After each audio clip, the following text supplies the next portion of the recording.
जब किसी इंसान की मृत्यु होती है तो उसके घर के बाहर तुरंत भीड़ लग जाती है। दूर दूर से रिश्तेदार जमा हो जाते हैं, पड़ोसी इकट्ठे हो जाते हैं और घर का आंगन लोगों से भर जाता है। चारों तरफ रोना धोना मच जाता है। कुछ लोग सच में दुखी होते हैं तो कुछ सिर्फ रस्म अदायगी के लिए आंसू बहाते हैं और फिर तैयारियां शुरू हो जाती हैं उस अंतिम यात्रा की जो निकलती है शमशान घाट की तरफ।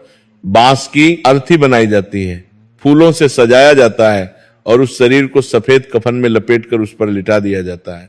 राम नाम सत्य है, सत्य बोलो राम नाम सत्य है के नारे गूंजने लगते हैं जब वो अर्थी उठती है। और देखिए विडंबना, उस शरीर को जिसे कल तक रेशम और मखमल के गद्दों पर भी नींद नहीं आती थी, जिसे एसी कमरे में भी गर्मी लगती थी, जिसे नर्म तकिए चाहिए थे सोने के लिए, आज उसी शरीर को मोटी मोटी लकड़ियों के ढेर पर बेरहमी से लिटा दिया जाता है, आग लगा दी जाती है। और जब वो शरीर धू धू करके जलने लगता है, जब लपटें उठने लगती हैं और चिता की गर्मी चारों तरफ फैलने लगती है, तो धीरे धीरे सारे रिश्तेदार, सारे दोस्त, सारे परिचित और यहां तक कि परिवार के करीबी सदस्य भी वहां से जाने लगते हैं। पहले दूर के रिश्तेदार जाते हैं, फिर पड़ोसी, फिर दोस्त और आखिर में करीबी परिवार वाले भी। वो पीछे मुड़कर भी नहीं देखते, ये मन में सोच कर कि अब सब खत्म हो गया, जो होना था हो गया, अब उस शरीर के लिए कुछ नहीं किया जा सकता। लेकिन क्या सच में सब खत्म हो गया है?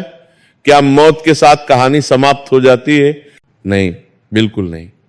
यहीं से ठीक इसी पल से शुरू होता है वो भयानक, रोंगटे खड़े कर देने वाला और अविश्वसनीय सच, जिसके बारे में हमारे प्राचीन ग्रंथ गरुड़ पुराण के प्रेतखंड में अत्यंत विस्तार से वर्णन किया गया है।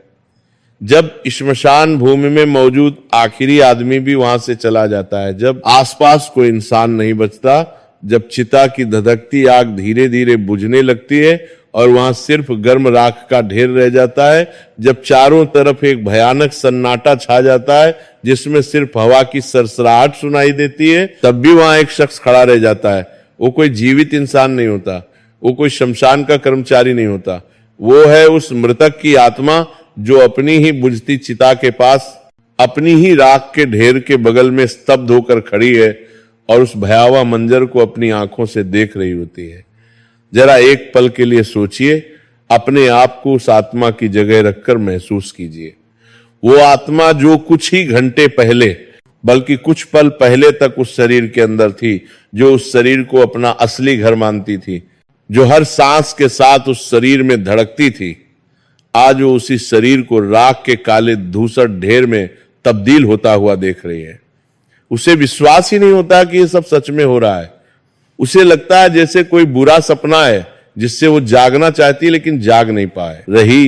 वो सोचती है कि जिस शरीर को मैंने पूरी जिंदगी इतने प्यार से संवारा, सजाया, सुबह उठकर जिसे नहलाया, महंगे साबुन लगाए, खुशबूदार तेल मला, जिसे भूख लगने पर स्वादिष्ट खाना खिलाया, प्यास लगने पर शीतल जल पिलाया, ठंड लगने पर गर्म कपड़े पहनाए, धूप से बचाया, बारिश से बचाया, जिस चेहरे को रोज आईने में देखकर मुझे गुरूर होता था, जिन आंखों से मैं दुनिया देखती थी, जिन हाथों से मैं काम करती थी, वो सब अब सिर्फ एक मुट्ठी राख बनकर रह गया है। वो राख जो हवा के झोंके से उड़ रही है, जिसमें अब कोई पहचान नहीं बची, कोई सुंदरता नहीं बची, कुछ भी नहीं बचा। गरुड़ पुराण बड़ी स्पष्टता से कहता है कि दाह संस्कार के ठीक बाद का 1 घंटा, वो 60 मिनट का समय आत्मा के लिए सबसे अधिक कष्टदायी, सबसे ज्यादा डरावना, सबसे ज्यादा पीड़ादायक और सबसे अधिक भारी होता है। ये वो निर्णायक समय होता है जब आत्मा को पहली बार, एकदम पहली बार ये गहरा एहसास होता है कि अब वो इस भौतिक संसार का, इस ठोस दुनिया का हिस्सा नहीं रही। अब वो एक सूक्ष्म शरीर में है जिसे कोई देख नहीं सकता, कोई सुन नहीं सकता, कोई महसूस नहीं कर सकता। इस 1 घंटे में श्मशान की उस भयानक, दिल दहला देने वाली खामोशी में, उस निर्जन और वीरान जगह पर आत्मा के साथ क्या क्या घटता है, उसे किस किस तरह के अनुभव होते हैं, उसे क्या क्या दिखाई देता है, उसे कौन कौन सी चीजें महसूस होती हैं, और सबसे बड़ा सवाल यह कि वो वहां से तुरंत यमलोक क्यों नहीं जाती, क्यों उसे उस भयावह जगह पर रुकना पड़ता है। सबसे पहले हमें उस स्थिति को गहराई से समझना होगा जब शरीर अग्नि में जल रहा होता है। हिंदू शास्त्रों और धर्म ग्रंथों के अनुसार जब तक शरीर पूरी तरह से पूर्णतः नहीं जल जाता, जब तक उसका एक एक अंग राख में नहीं बदल जाता, तब तक आत्मा के मन में एक गहरा मोह, एक आसक्ति, एक लगाव बना रहता है। उसे लगता है कि शायद, बस शायद मैं वापस इस शरीर में प्रवेश कर सकूं, शायद यह सब एक गलतफहमी है, शायद मैं फिर से जिंदा हो सकूं, फिर से सांस ले सकूं, फिर से चल सकूं, फिर से बोल सकूं। वो आत्मा बार बार बेचैनी से उस जलते हुए शरीर के पास जाती है, उसके चारों तरफ चक्कर लगाती है, उसे छूने की कोशिश करती है, लेकिन आग की भयंकर तपन, उसकी जलती लपटें और यमदूतों का अदृश्य पाश, उनकी अदृश्य रस्सियां उसे उस शरीर में घुसने नहीं देती, वापस धकेल देती हैं। वो असहाय होकर देखती है कि कैसे उसकी त्वचा काली होकर जल रही है, कैसे उसकी हड्डियां तपकर चटकने की आवाजें कर रही हैं, कैसे उसका पूरा शरीर विकृत होता जा रहा है। यह दृश्य उसके लिए किसी प्रलय से, किसी महाविनाश से कम नहीं होता। यह उसकी अपनी आंखों के सामने घटित होने वाला सबसे भयानक अनुभव है। और फिर आता है वो सबसे दर्दनाक, सबसे पीड़ादायक पल, जिसे कपाल क्रिया कहते हैं। जब घर का कोई सदस्य, अक्सर बेटा या कोई पुरुष सदस्य, बांस के लंबे डंडे से जोर से जलते हुए शव के सिर के हिस्से पर प्रहार करता है और सिर की खोपड़ी को फोड़ देता है ताकि अंदर की गर्मी बाहर निकल सके। यह दृश्य देखने में जितना भयानक और विचलित करने वाला है, आत्मा के लिए यह उससे कहीं ज्यादा, 1000 गुना ज्यादा पीड़ादायक होता है। गरुड़ पुराण में विस्तार से वर्णन है कि जैसे ही कपाल फटता है, एक जोरदार धमाका होता है, एक विस्फोट जैसी आवाज गूंजती है जो सिर्फ और सिर्फ उस आत्मा को सुनाई देती है। ये वो निर्णायक, वो अंतिम पल है जब आत्मा का शरीर से आखिरी बंधन, आखिरी डोर, आखिरी नाता टूट जाता है। जो पतली सी डोर अभी तक जुड़ी हुई थी वो भी कट जाती है। उसे एकदम साफ समझ आ जाता है कि अब वापसी का कोई भी रास्ता नहीं बचा, ये दरवाजा हमेशा हमेशा के लिए बंद हो चुका है, अब कोई उम्मीद नहीं बची। लेकिन असली कहानी, असली यात्रा, असली परीक्षा तो इसके बाद शुरू होती है, जब कपाल क्रिया पूरी हो जाती है और शरीर पूरी तरह जलकर राख और खाक हो जाता है। तब हिंदू परंपरा और नियम के अनुसार घर वाले और सभी रिश्तेदार वहां से लौटने की तैयारी करने लगते हैं। शास्त्रों में बहुत सख्त नियम है, एक चेतावनी है कि श्मशान से लौटते वक्त जब आप वापस जा रहे हो तो पीछे मुड़कर बिल्कुल भी नहीं देखना चाहिए। क्या आपने कभी गंभीरता से सोचा है कि ऐसा क्यों कहा जाता है? ये कोई अंधविश्वास नहीं है, इसके पीछे एक बहुत बड़ा, बहुत गहरा और बेहद डरावना कारण छिपा है। जब परिवार के सदस्य, दोस्त और रिश्तेदार वहां से जाने लगते हैं, एक एक करके विदा होने लगते हैं, तो आत्मा घबरा जाती है, डर जाती है, बेचैन हो जाती है।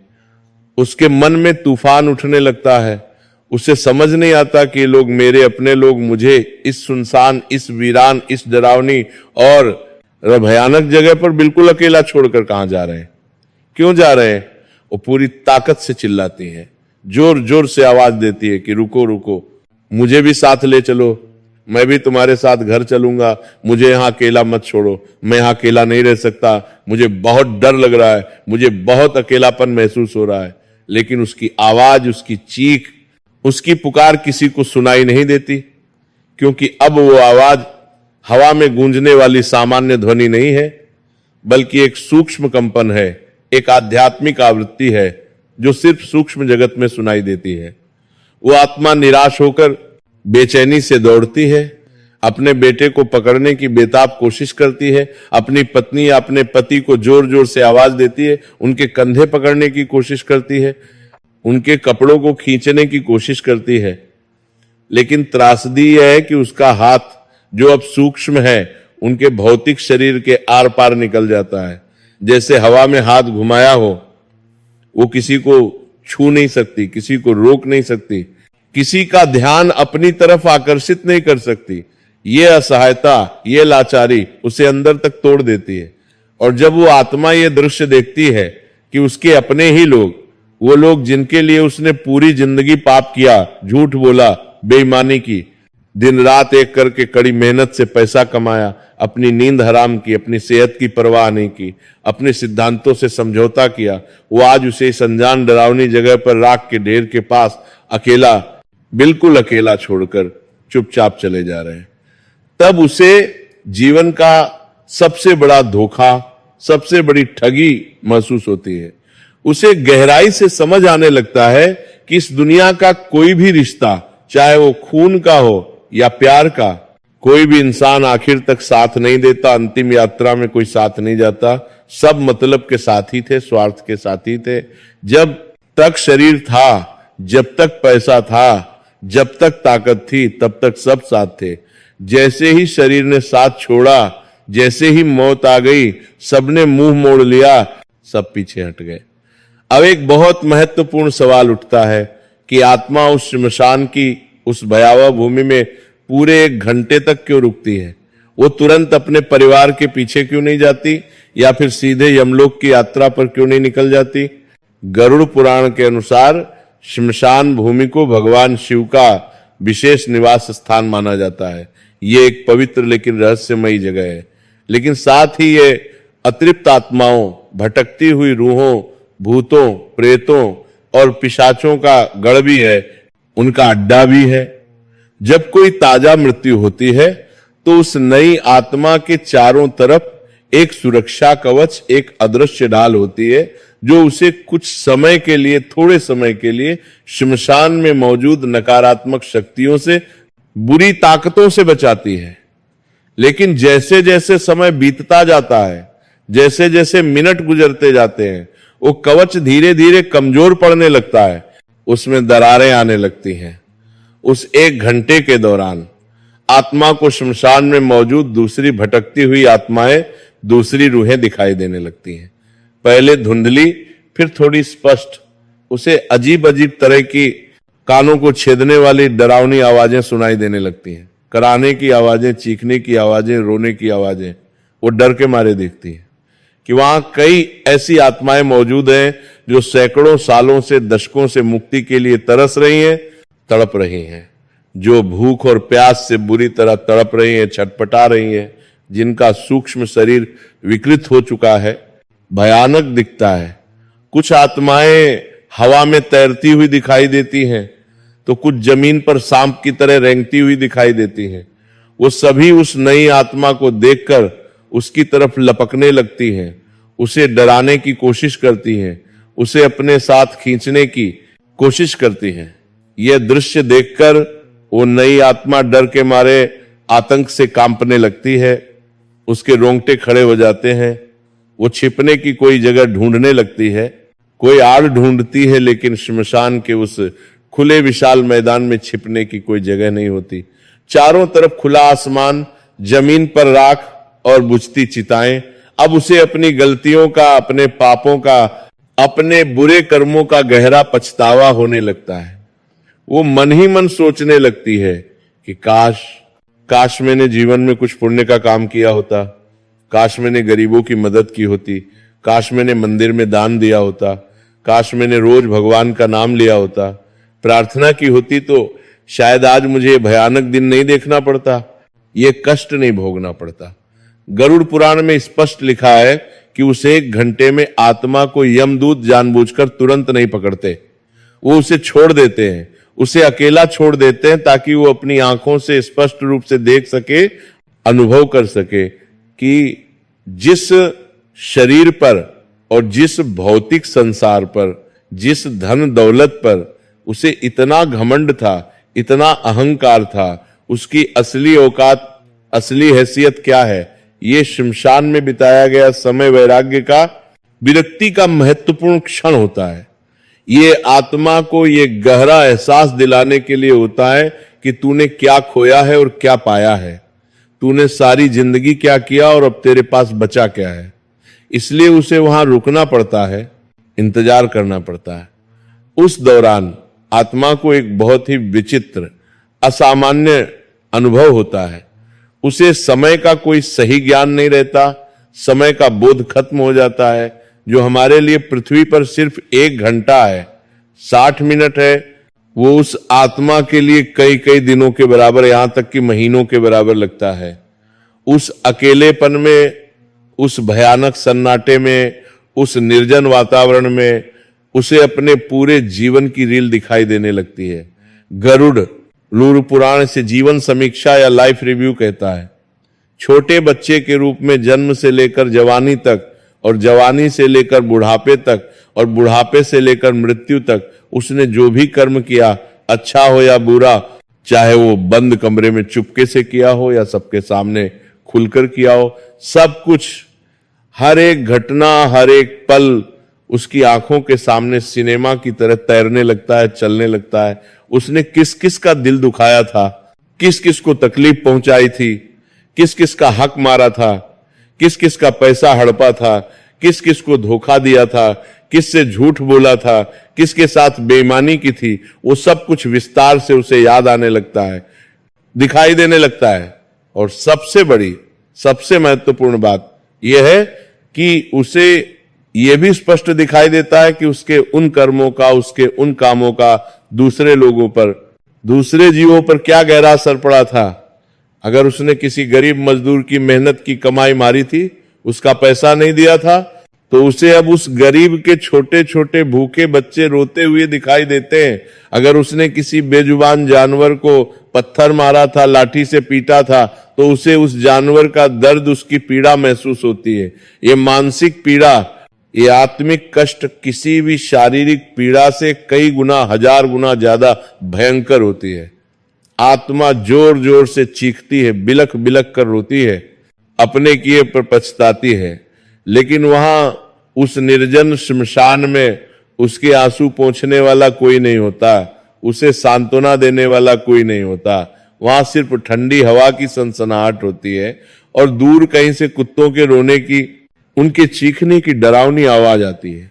ये वो समय है, वो पल है जब इंसान को अपनी असलियत का पता चलता है, अपनी सच्चाई का एहसास होता है। उसे समझ आता है कि जिन पद, प्रतिष्ठा, शोहरत और पैसों का उसे इतना घमंड था, इतना गुरूर था, वो सब चीजें तो शमश आन के मुख्य गेट के बाहर ही छूट गई, रह गई। शमशान के अंदर तो सिर्फ वो और उसके अच्छे बुरे कर्म ही आए हैं, बाकी सब कुछ बाहर ही रह गया। शमशान की उस भूमि पर अकेला खड़ा होकर, बेसहारा खड़ा होकर आत्मा देखती रहती है कि उसके शरीर की राख अब धीरे धीरे ठंडी होती जा रही है। वो उस राख को छूने की, उसे महसूस करने की व्यर्थ कोशिश करती है। उसे याद आता है कि इसी शरीर पर मैं महंगे ब्रांडेड कपड़े पहनती थी, सोने चांदी के आभूषण पहनती थी, इस शरीर को महंगे इत्र से खुशबूदार बनाती थी, इसे सजाने संवारने में घंटों बिताती थी। लेकिन आज वही शरीर राख बनकर हवा में उड़ रहा है और कोई इसे समेटने वाला भी नहीं है, कोई इसकी परवाह करने वाला नहीं है। ये शून्यता, ये खालीपन उसे अंदर तक तोड़ देती है, उसे बिखेर देती है। लेकिन कहानी, ये रोंगटे खड़े करने वाली कहानी यही खत्म नहीं होती। जब वो एक लंबा घंटा बीत जाता है और परिवार वाले, रिश्तेदार श्मशान से निकलकर घर की तरफ काफी आगे निकल चुके होते हैं, तब आत्मा का मोह, उसका लगाव फिर से जोर से जागता है, उभरता है। वो फिर से डरने लगती है, घबराने लगती है और बेचैनी से भागते हुए अपने परिवार के पीछे जाती है। वह देखती है कि उसके बेटे, भाई और अन्य रिश्तेदार आपस में बातें करते हुए, सामान्य बातें करते हुए वापस जा रहे हैं।